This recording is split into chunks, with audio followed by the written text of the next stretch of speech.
দানা দিয়া মুহূৰ্ত, দানা খাই এদায় কৰিলে।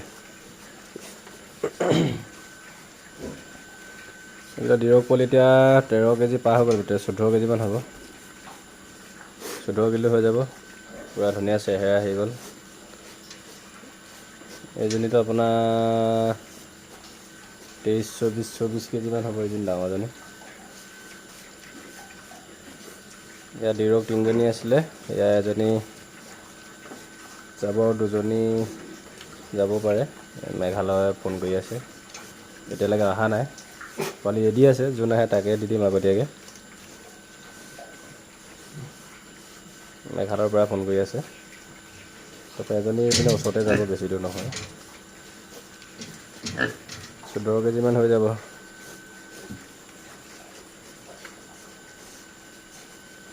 দানা এতিয়া পূৰা খাইছে, মই চব ড্ৰাই ফিডে দিওঁ।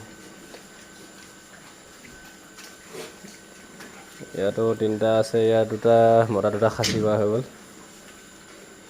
তাৰপৰা যদি মাইকীকেইজনী এতিয়ালৈকে নিয়াহি নাই, এইজনী দিয়া টাইম পাৰ হৈ গ'ল।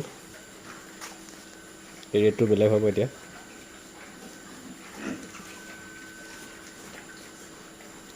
কাৰণ 50 দিনলৈকে এতিয়া ৰেটটো বেলেগ হয়, 50 দিন পাৰ হৈ যোৱাৰ পিছত আপোনাৰ ৰেটটো বেলেগ হৈ যায়। বহুত খৰচা হয়তো দানা খাই যে, চব ড্ৰাই ফিড দিয়া হয়।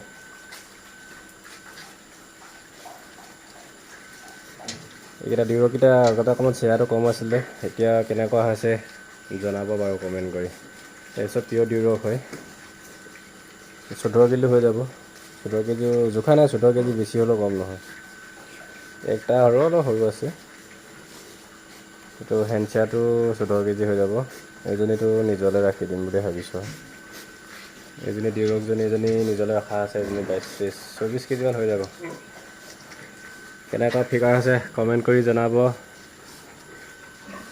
চবকে দানা দিলোঁ মই, এইবিলাক চব খাই আজৰি হৈ গ'ল, ড্ৰাই ফিড দিয়া হয় চব।